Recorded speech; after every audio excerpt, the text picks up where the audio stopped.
ऐसे ही अपने घर में एक बहुत अच्छी दवा है धनिया। धनिया सूखा वाला और ताजा दोनों काम आते हैं।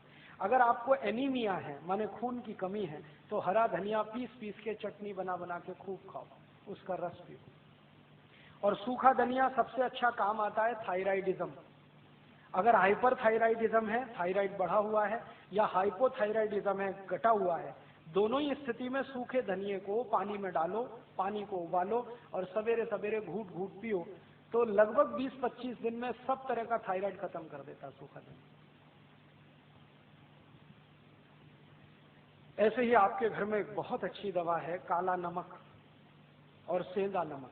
आपको तो मेरी विनती है कि आप घर का नमक बदल दो अपना। पहले तो ये पिसा हुआ तो लाना बंद कर दो, आप या तो सेंधा नमक लाओ, नहीं तो काला, और वो डेले वाला लाओ।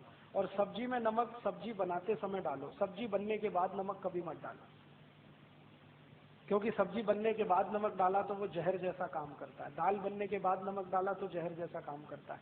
और एक परंपरा बंद कर दो ऊपर से नमक डाल के खाने की। अगर कोई दिन आपको ऐसा लगता है कि नमक कम है तो कम नमक का ही खा लो, ये ऊपर से डाल के खतरनाक है। इसमें क्या होता है, दो चीजें होती हैं। एक तो जिसने बनाया है खाना उसका अपमान कर रहे हैं आप, उसको ये सिग्नल दे रहे हैं कि देखो तुमने नमक बराबर नहीं डाला है। भले आप बोले या ना बोले, उसको ये हर्ट तो करने ही वाला है, तो उसका अपमान कर रहे हैं और अपने शरीर का भी नाश कर रहे हैं। तो ऊपर से नमक डाल के तो खाना बिल्कुल बंद कर दो। थाली में नमक रख के बैठना, नमक जितना डालना है सब्जी बनते समय, माने उबलना चाहिए, नमक डलने के बाद उसमें उबाल आना चाहिए। ऐसे ये बुरक के खाना ये तो बहुत खराब है। जैसे हम सलाद पे कई बार नमक बुरक के खाते हैं, ये बंद कर दो।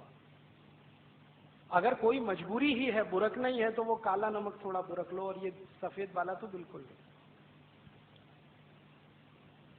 तो इन चीजों से आप बहुत इलाज कर सकते हैं। नमक बदल दो, आपकी बहुत बीमारी चली जाएगी। और एक दो छोटी बातें बताता हूं कि आपके घर में कुछ ऐसी औषधियां हैं जिनको दुनिया भर के लोगों ने आज मान्यता दे दी है। वो उसमें से एक है तुलसी। अगर तुलसी आपके घर में है, श्याम तुलसी घर में है जिसके पत्ते गहरे हरे होते हैं, तो आपके घर में सब बीमारियों का इलाज है। इस तुलसी के पत्ते का काढ़ा बना के जो भी पी लेगा उसको कभी चिकनगुनिया हो नहीं सकता, ये गारंटी मैं देता हूं। और चिकनगुनिया ठीक होने के बाद जो सब शिकायतें हो रही है ना, अभी दर्द नहीं जा रहा है, कमजोरी नहीं जा रही है, एक ही दिन तुलसी का काढ़ा पी लो तो सब चला जाए। तुलसी जो है ना एंटीपायरेटिक है, माने बुखार से होने वाली तकलीफों की सबसे अच्छी दवा है तुलसी। कभी भी बुखार आ जाए तुलसी का काढ़ा कभी भी दो, भूलो ही मत। ज्यादा तेज बुखार हो तो तुलसी के काढ़े में अदरक का रस मिलाओ, नहीं तो सौंठ का पाउडर मिलाओ। और ज्यादा तेज बुखार है तो इसमें पीपर मिलाओ, छोटी पीपर मिलाओ। और ज्यादा तेज बुखार है तो नीम की गिलोय मिला लो, या नीम के पेड़ की छाल का पाउडर मिला लो। कितना भी तेज बुखार खत्म होता है। लेकिन मेन है इसका तुलसी, बेस है तुलसी।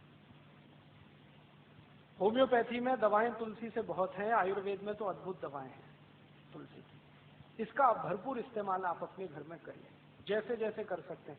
आप में से कई लोग आश्चर्य करेंगे, मैंने स्किन डिसीज तुलसी से ठीक किए।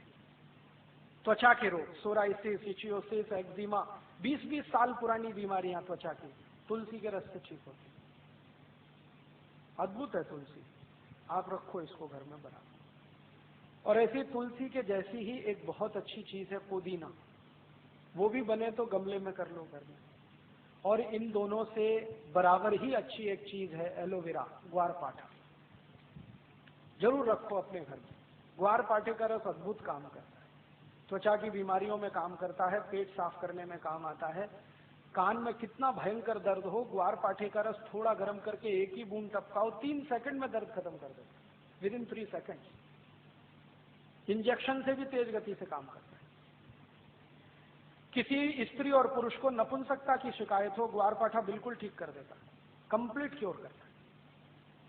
शरीर को ताकत बढ़ानी हो, बहुत कमजोरी लग रही हो तो ग्वारपाठा अद्भुत काम करता है। बाल बहुत झड़ते हो, गुच्छे के गुच्छे निकलते हो, ग्वारपाठे का रस बाल में लगाओ, जैसे तेल लगाते 1 घंटे के बाद धो लो तो बाल झड़ना बंद करा देता है।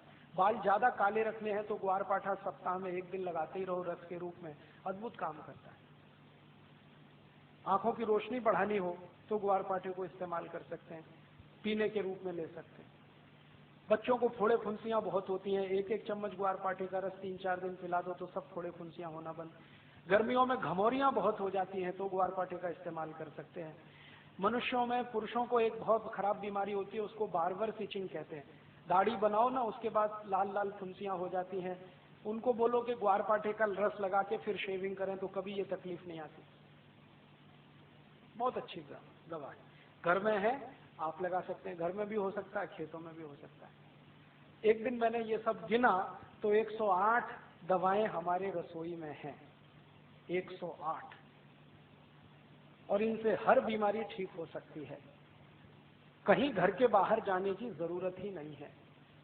और मैं तो सबको चिल्ला चिल्ला के कहता हूं कि आप बीमारी से नहीं, डॉक्टर से बचो। बीमारी खतरनाक नहीं है, डॉक्टर खतरनाक। एक बीमारी से दूसरे में फंसाएंगे, दूसरे से आपको तीसरे में ले जाएंगे, ठीक ही नहीं होने देंगे। और आजकल डॉक्टर जो दवाएं आपको खिलाते हैं ना, वो दवा अपनी माँ बहन को कभी नहीं खिला सकते, ऐसी दवाएं आपको खिला देते हैं। जिन दवाओं पर कोई क्लिनिकल ट्रायल्स नहीं हुए हैं, जिन दवाओं को किसी ने अप्रूव भी नहीं किया है, उनको धड़ल्ले से प्रेस्क्राइब करते हैं क्योंकि कमीशन मिलता है।